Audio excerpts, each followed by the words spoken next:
କଥାଟି ଜଙ୍ଗଲର ତିନି ଗଛକୁ ନେଇ। ତିନୋଟି ଯାକ ଗଛ ପରସ୍ପର ମଧ୍ୟରେ କଥା ହେଉଥାନ୍ତି। ତିନୋଟି ଯାକ ଗଛ ପରସ୍ପରଠାରୁ କେହି କାହାଠାରୁ ଭିନ୍ନ ନୁହନ୍ତି। ଆକାରରେ, ପ୍ରକାରରେ ସମସ୍ତେ ଏକା ଭଳି ଦେଖିବାକୁ। ତିନି ଜଣଙ୍କ ମଧ୍ୟରେ ଥରେ କଥାବାର୍ତ୍ତା ହେଲା। ଦ୍ୱିତୀୟ ଗଛ ପ୍ରଥମ ଗଛକୁ ପଚାରିଲା, ଭାଇ ତମେ ବଡ଼ ହେଲେ କ'ଣ ହେବ? ପ୍ରଥମ ଗଛ କହିଲା, ଭାଇ ମୁଁ ବଡ଼ ହେଲେ କେଉଁ ସାହୁକାରର ସିନ୍ଦୁକ ହେବି। ସାହୁକାରର ସିନ୍ଦୁକ? ହଁ, ମୁଁ ସାହୁକାରର ସିନ୍ଦୁକ ହେବି। ସାହୁକାରର ସିନ୍ଦୁକ ହେଲେ ସାହୁକାର ବୁଢ଼ା ମୋ ଭିତରେ ଲକ୍ଷ ଲକ୍ଷ ଟଙ୍କା, ସୁନା, ହୀରା, ରୂପା, ମୋତି ଇତ୍ୟାଦି ରଖିବ। ଆଉ ସଞ୍ଜ ନଇଲେ ସାହୁକାର ବୁଢ଼ୀ ସୋରିଷ ତେଲର କପଡ଼ାଟିଏ ଧରି ମୋ ଦେହକୁ ମାଲିସ କରିବ। ଆଉ ପାଦ ବାଜିବା ଆଗରୁ ମୋତେ ଆଗରୁ ମୁଣ୍ଡିଆ ମାରିବ। ଆଉ ଏଇଭଳି ଭାବରେ ମୋତେ ସାହୁକାର ବୁଢ଼ା ରଖିବ।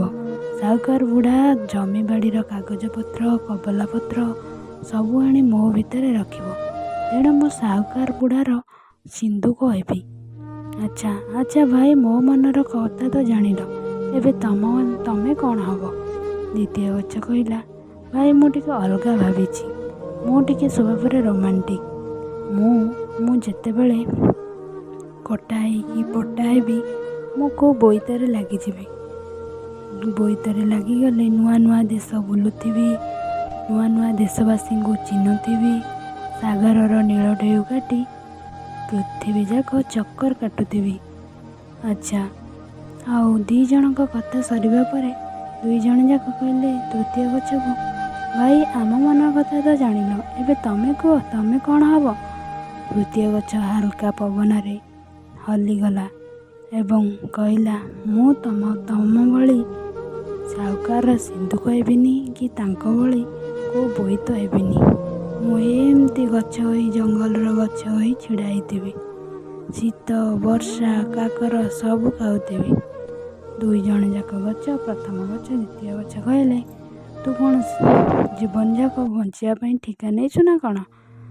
ତତେ କେବେ ନା କେବେ ତ ଭାଙ୍ଗି ଯିବାକୁ ପଡ଼ିବ। ବନ୍ୟା, ବାତ୍ୟା କେବେ ନା କେବେ ତ ଭାଙ୍ଗି ଯିବାକୁ ପଡ଼ିବ।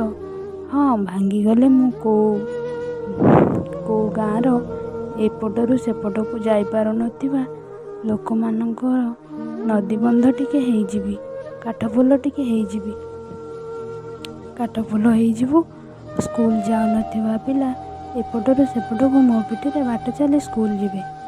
ଆଉ ଚାଷୀ ଭାଇଟିଏ ଏପଟରୁ ସେପଟକୁ ଯାଉନଥିବା ଚାଷୀ ଭାଇଟିଏ କୁମ୍ଭୀର ଡରରେ ମୋ ଉପରେ ଚାଲି ସେ ତା ଚାଷ ଜମିକୁ ଆରାମସେ ଯାଇପାରିବ। ମୁଁ ଯଦି ହେବି ତ କାଠପୋଲଟିଏ ହେବି। ଏମିତି ପଡ଼ିଥିବି ଜୀବନ ସାରା। ମୋ ପିଠିରେ କେତେ ଲୋକ ବାଟ ଚାଲି କରି ଯିବେ। ମୁଁ ଯଦି ହେବି ତ କାଠପୋଲ ହିଁ ହେବି।